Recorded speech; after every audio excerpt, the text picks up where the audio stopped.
بسم الله الرحمن الرحيم إلى حضرة النبي المصطفى رسول الله صلى الله عليه وسلم بشؤون الله لهم الفاتحة.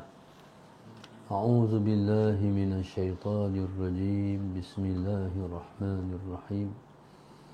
الحمد لله رب العالمين الرحمن الرحيم مالك يوم الدين.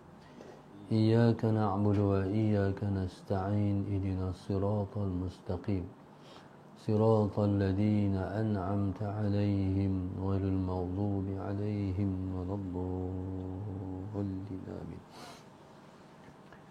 بسم الله الرحمن الرحيم.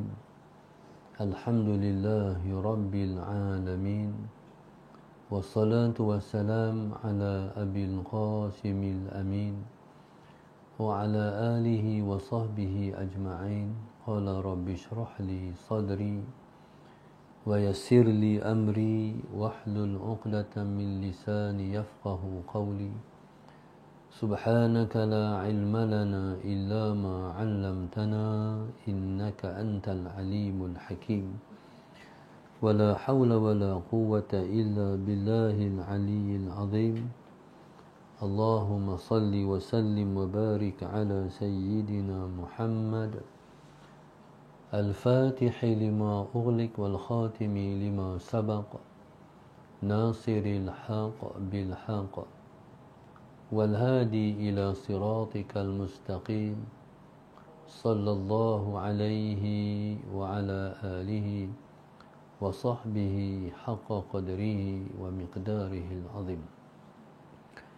أعوذ بالله من الشيطان الرجيم. بسم الله الرحمن الرحيم. بسم الله رب العظيم والرسول الكريم والملائكة المقربين. الصلاة والسلام عليك يا سيدي يا رسول الله. خذ بيدي قلت حيلتي أدركني. لا إله إلا الله وحده لا شريك له له الملك وله الحمد وهو على كل شيء قدير. Alhamdulillah, pada petang ini kita bersyukur pada Allah Subhanahu wa taala yang masih lagi untuk kesekian kalinya memberi kesempatan, memberi taufik dan hidayah pada kita untuk bersama-sama kita berkuliah di dalam kuliah khas online di bawah tajuk perjalanan mengenal Allah Subhanahu wa taala sebelum ajal menjemput, yang dianjurkan dan ditajak oleh hamba Allah 5 sahabat. Semoga 5 sahabat ini bakal berpayung di bawah arasy Tuhan pada hari yang tidak ada payungan melainkan hanya naungan arasy Allah sahaja. Moga-moga Allah Subhanahu wa taala bagi pada 5 sahabat ini ma'rifatullah, iaitu kenal Tuhan, dan mereka mendapat kemanisan dalam beribadah. Mudah-mudahan Allah mudahkan urusan dunia mereka dan Allah uruskan untuk kemudahan urusan akhirat mereka. Moga-moga mereka mendapat doa yang mustajab dan permintaan mereka dimakbulkan oleh Allah Subhanahu wa taala, insya-Allah. Allah Subhanahu wa taala mencipta kita ialah Allah hendak kita hidup di dunia dalam keadaan kenal Dia. Berpandukan ayat yang Allah sebut di dalam Al-Quran, Allahumma salli ala sayyidina Muhammad wa ma khalaqtul jinna wal insa illa liya'budun. Tidak aku mencipta jin dan juga manusia melainkan aku hendak jin dan manusia mengabdikan diri kepadaku. Bila mana kita mengabdikan diri kepada Allah, dari situlah kita akan kenal Allah Subhanahu wa taala. Maknanya hidup atas muka dunia ni kita kena buat ibadat. Ibadat ni tak kira yang wajib, yang sunat, kita kena buat.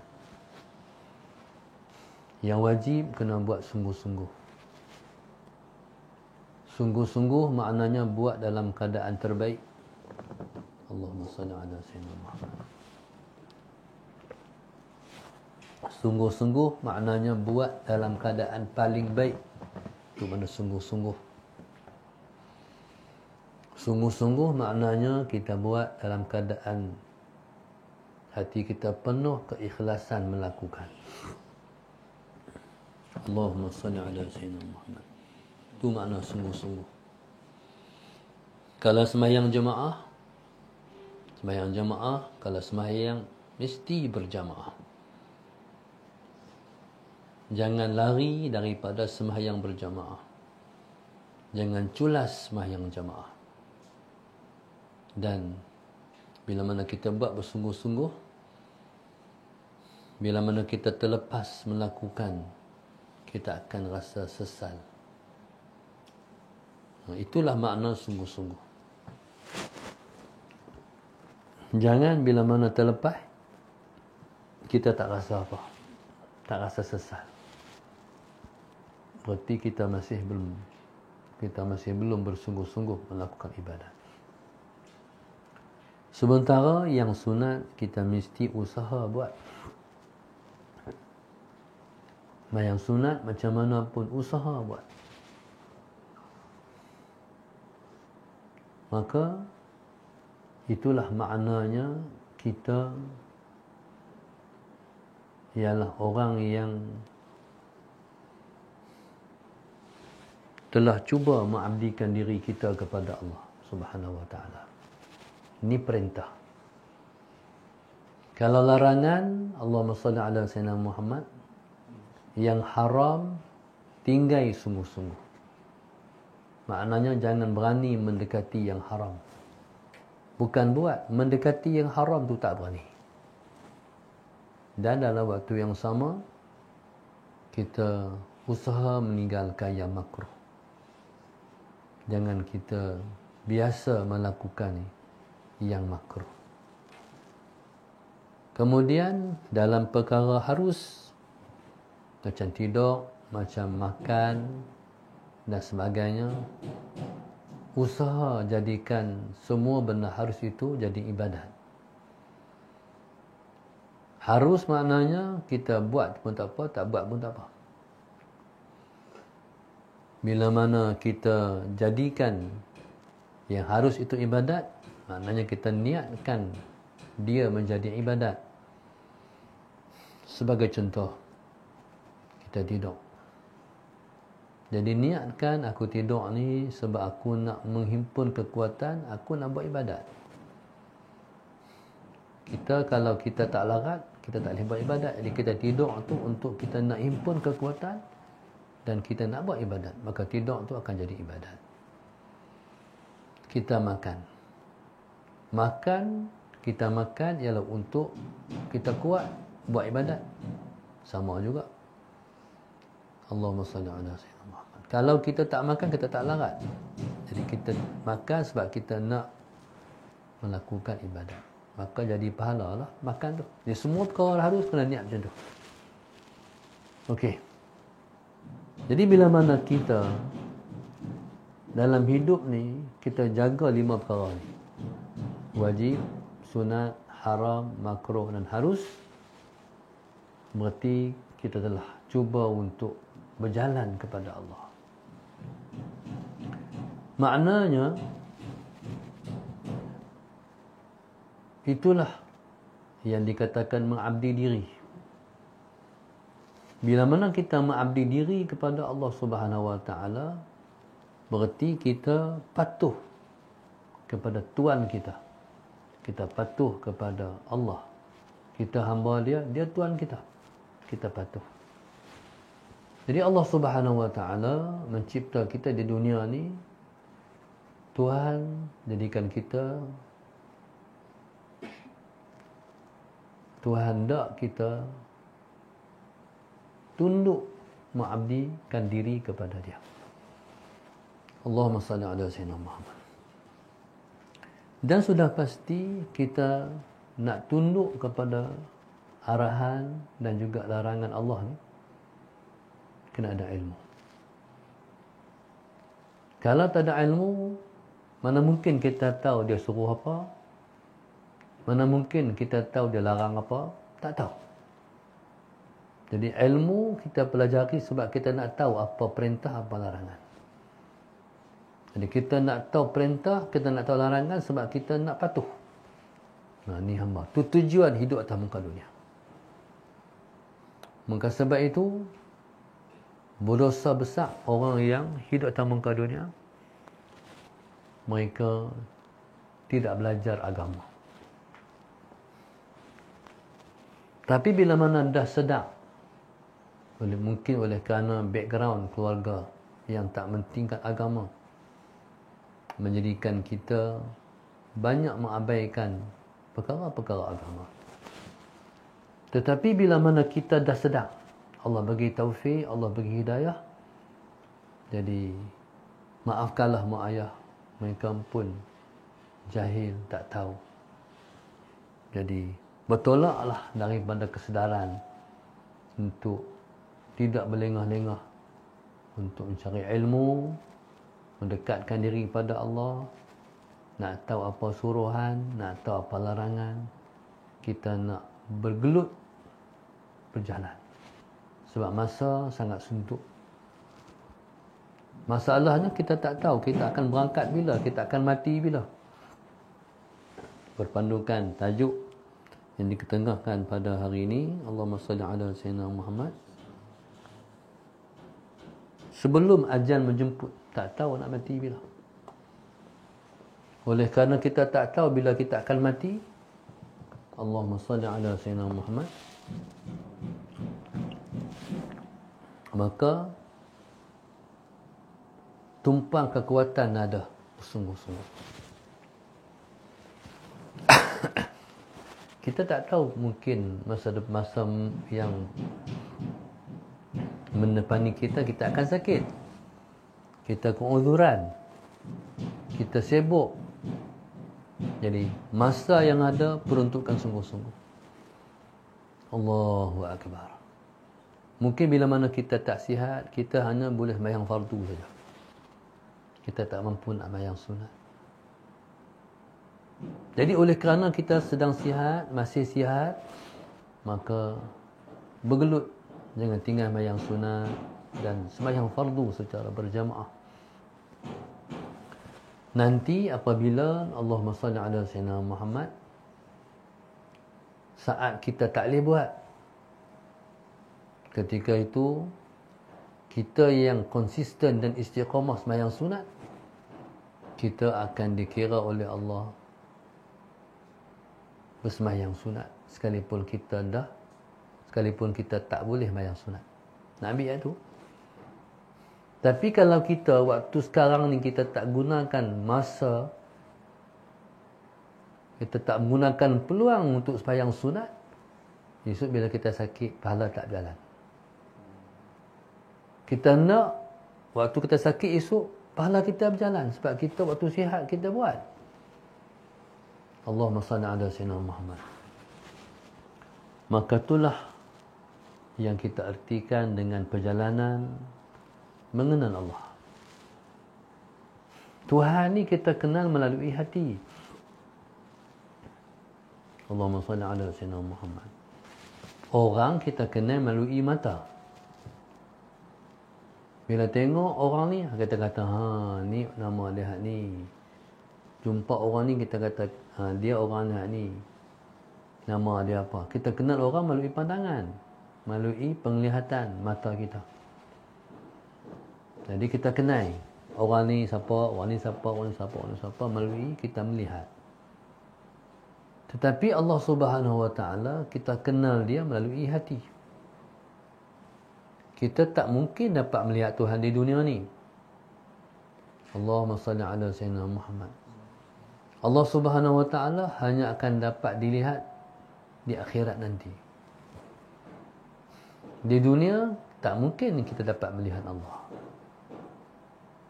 Tetapi di dunia kita boleh mengenal Allah. Allahumma salli ala sayyidina Muhammad.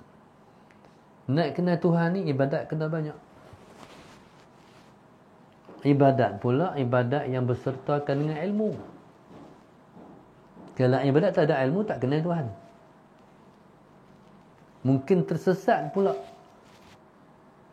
kalau beribadat ilmu tak ada. Contoh satu masa satu orang beribadat. Dia pergi abid puluhan tahun buat ibadat. Tiba-tiba dia dengar di ruangan langit. Dia dengar di ruangan langit, Allahumma salli ala sayyidina Muhammad, ada suara daripada langit. Suara daripada langit itu memberitahu, kata dia dah tak perlu sembahyang. Sebab makamnya dah tinggi. Tapi oleh kerana orang yang beribadat ni dia ada ilmu, dia kata, kalau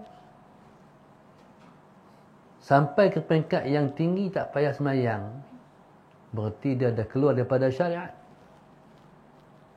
Aku kenal suara ni siapa? Suara ni suara iblis. Jadi dia bila mana seorang tu makin tinggi, semakin sayang kepada sembahyang, semakin nak sembahyang, semakin nak dekat. Tiba-tiba bila makam paling tinggi, makin tinggi, tak perlu sembahyang. Tu dah kita tahu dia dah keluar daripada syariat. Sebab itu kita ni kena tahu tentang agama. Paksi kehidupan kita ialah syariat. Syariat ni ialah hukuman luaran. Yang wajib apa, yang boleh, yang halal apa, yang haram apa. Tu syariat. Kalau orang tu kata dia dekat dengan Tuhan, dia tak perlu pakai tudung lagi, bohong. Sebab semakin seseorang tu dekat dengan Allah, semakin dia jaga syariat. Syariat ialah peraturan luaran.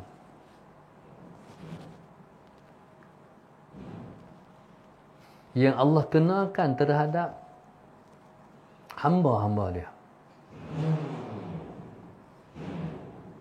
Perhatikan Rasulullah SAW dalam kehidupan Nabi seharian.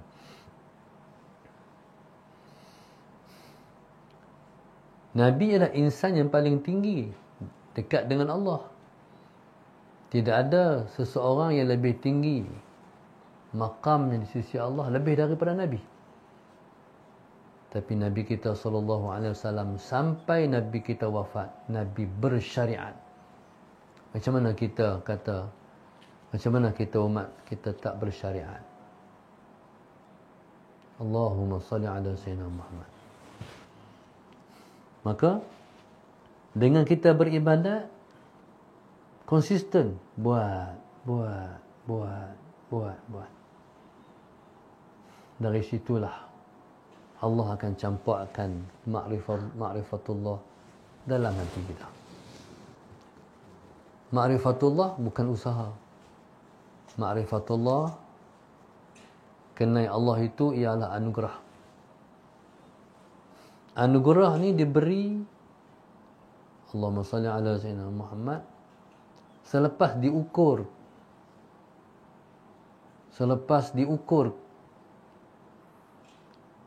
selepas dinilai oleh Allah Subhanahu wa ta'ala.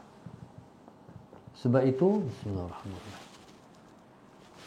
Allah sebut dalam Al-Quran, wa qul i'malu fasayarallahu amalakum wa rasuluhu wal mu'minun. Wahai Muhammad, katakanlah kepada hamba-hambaku, beramallah kamu semua. Fasayarallahu amalakum wa rasuluhu wal mu'minun. Nanti yang akan nilai amal kamu ialah Allah, Rasulnya dan orang-orang yang beriman. Kita beramal ni, panel yang akan menilai amal kita ialah Allah sendiri. Allah akan meletakkan nilaian. Kemudian Rasulullah meletakkan penilaian pula. Selepas itu orang-orang beriman pula meletakkan penilaian. Orang-orang beriman mereka memuji Mereka mengatakan seseorang yang beramal itu ialah orang soleh selepas daripada Allah dan Rasul telah meletakkan penilaian kepada seseorang tu. Kita bila tengok orang tu melakukan kebaikan, kita kata, orang tu bagus, orang tu baik, orang tu orang masjid. Kita kata orang tu orang baik. Jadi orang baik, hanya orang baik yang kenal orang itu orang baik. Orang jahat, dia tak tahu macam mana perasaan yang dirasa oleh orang-orang yang melakukan kebaikan. Allahumma salli ala sayyidina Muhammad. Jadi orang jahat tak reti nilai. Nilaiannya mengikut neraca dia. Contoh lembu. Lembu kalau kita bagi pakai spek hitam, Allahumma salli ala sayyidina Muhammad, barangkali dia tak makan rumput kot. Sebab dia tak nampak rumput tu warna hijau. Kalau kita bagi pakai spek lembu tu, spek hijau, mungkin dia makan kertas kot sebab nampak hijau. Maksudnya, orang jahat akan menilai seseorang itu mengikut dia sendiri. Neracanya ialah diri dia. Dia tengok orang mengikut bacaan dia. Jadi orang baik akan menilai orang mengikut bacaan dia. Sebab dia orang baik, dia tahu orang baik akan buat macam ni. Orang baik tak akan buat macam ni. Maknanya orang beriman akan menilai seseorang yang baik itu baik. Orang beriman akan menilai seseorang yang baik itu baik. Kita ni kalau orang yang jahat puji kita, jangan pakai. Tapi kalau orang baik puji kita, kena syukur. Alhamdulillah. Pasal yang puji kita orang soleh. Hanya orang soleh tahu orang tu orang soleh. Tambahan pula, yang kata kepada kita tu orang baik. Maka sebab itu kata hikmah, lisanul khalqi qada'ul haqqi. Lidah makhluk itulah qada' Allah. Allahumma salli ala sayyidina Muhammad. Allahu akbar. Contoh, ada satu orang guru saya, almarhum Ustaz Ni'mat. Dia duduk di atas surau. Bismillahirrahmanirrahim.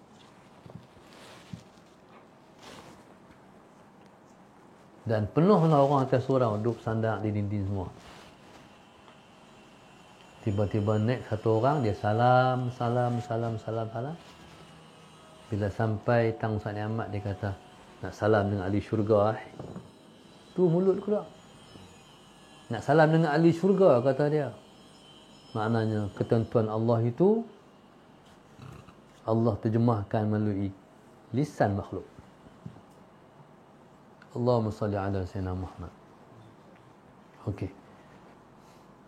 Jadi untuk itu, ma'rifatullah ialah anugerah Allah. Kenal Tuhan tu anugerah Allah. Allah yang bagi. Bila kata anugerah, contohnya, contoh kita kata anugerah apa-apa-apalah. Allahumma salli ala sayyidina Muhammad. Kita kata anugerah tokoh ma'al hijrah. Tu selepas dinilai. Apa khidmat dia, apa jasa-jasa dia yang dia buat sampai dia dianugerah. Jadi bila kata ma'rifatullah ni anugerah selepas kita beramal, selepas kita melakukan amal yang soleh. Jadi bila mana Allah Subhanahu wa ta'ala, Allah nak bagi anugerah, Allah bagi kita ni menjalani jalan menuju kepada dia. Allahumma salli ala sayyidina Muhammad. Orang lain segan nak mayang sunat, tapi Allah bagi kita suka mayang sunat. Orang lain malas nak berselawat, Allah bagi kita suka nak berselawat. Jadi Allah bagi kita buat ibadat. Sebab Tuhan nak bagi anugerah. Semua Allah. Maka bila mana Allah dah bagi, kita kena sayang. Kita kena sayang. Allah bagi, kita suka sembahyang sunat, kita kena sayang sembahyang sunat. Allah bagi kita suka baca Quran, kita kena sayang anugerah tu. Allah bagi kita boleh menghabiskan sehari-hari selawat 1000 kali, kita kena sayang anugerah tu. Jadi bila Allah bagi, kita kena sayang. Sebab yang bagi itu bukan sembarangan, yang bagi itu Tuhan kita. Macam yang bagi itu ustaz kita, guru kita. Yang bagi itu ialah Tuhan kita. Dia bagi kita buat. Dia bagi kita menjalani jalan menuju pada dia. Allahu Akbar.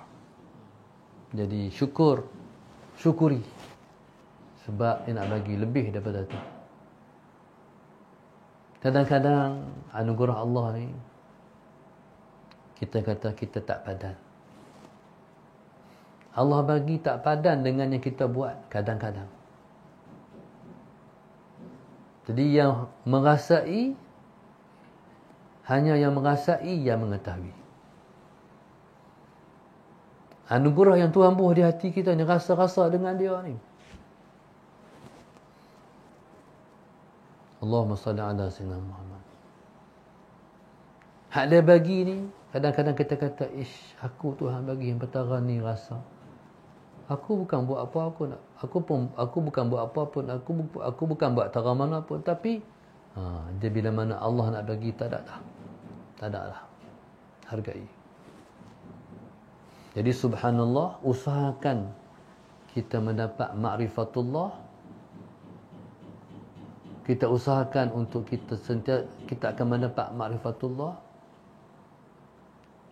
seperti kita sentiasa berusaha mencari rezeki kita. Orang cari rezeki tak pernah putus. Hari-hari pergi cari rezeki. Hari ni turun, petang balik, esok pergi pula, petang balik, esok pergi pula, petang balik. Itu cari rezeki. Ini cari ma'rifatullah. Jangan pernah putus. Jadi cara nak bagi tak putus, buat. Jangan tinggal melakukan. Jadi subhanallah, sentiasa sehinggalah kita merasakan kita telah mendapat anugerah. Bila dah dapat anugerah, simpan. Anugerah tu simpan. Anugerah tu rahsia. Anugerah tu rahsia. Jangan bercerita kepada orang. Dia rasa kita dengan Tuhan. Kalau kita cerita, dia seumpama soalan Sayyidina Muhammad. Dia seumpama seperti orang cucu api menyala, sembahyang.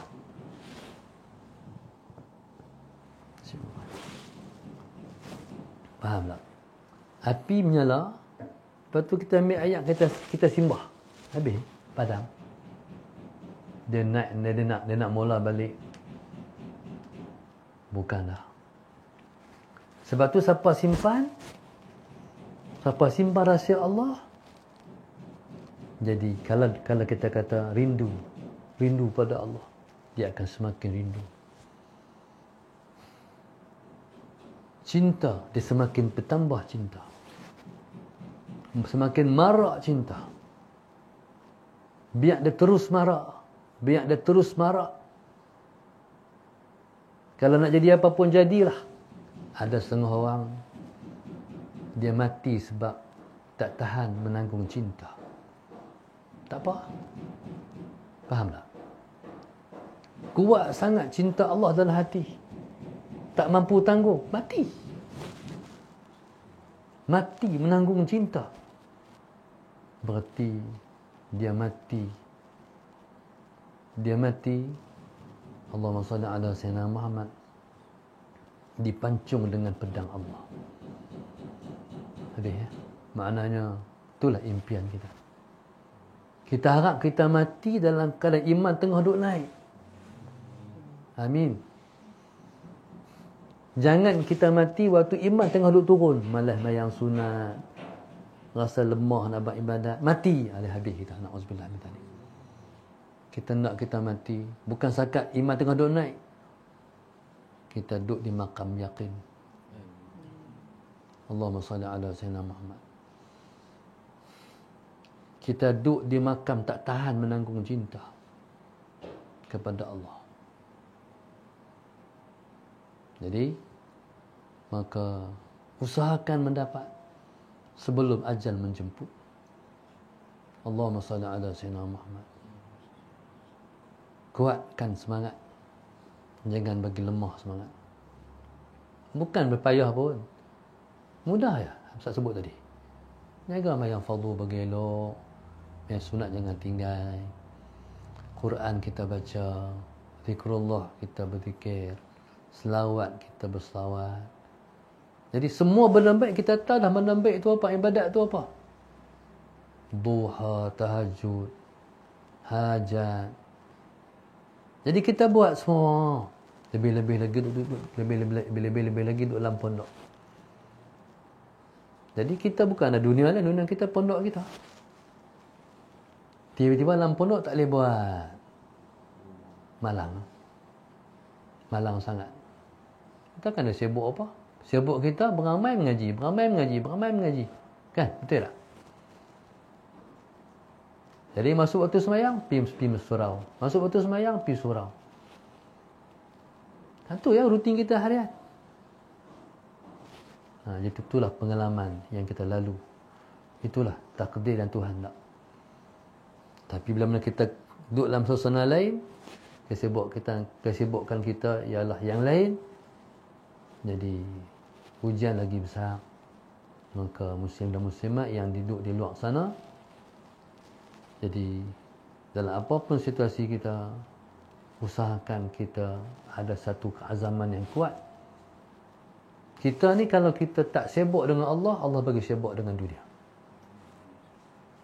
Kita nak sibuk dengan dunia ke kita nak sibuk dengan Allah? Tak sibuk dengan Allah, Allah bagi sibuk dengan dunia. Ni sibuk dengan dunia macam mana? Sibuk dengan dunia ni kadang-kadang dalam keluarga Allah timbulkan masalah tu. Allah timbulkan masalah ni. Dah tak sibuk dengan aku. Tak sibuk macam-macam. Jadi pilihlah untuk sibuk dengan Allah. Bila kita sibuk dengan Allah, jadi semua masalah dunia kalau datang pun semua tu kecil je. Tapi kalau seorang tu tak sibuk dengan Allah, main masalah dunia. Walaupun masalah dunia tu tak besar mana pun, jadi besar. Sampai ganggu habis solat-solat dia, mayang dia, ibadat dia. Jadi kita harap insya-Allah kita Tuhan bagi kesibukan dengan dia. Insya-Allah. Walaupun kita diuji dengan masalah dunia, tapi hati kita dengan Allah. Besar tara mana pun main masalah dunia. Tapi semua tu kecil sebab kita lebih besar masalah kita dengan Allah.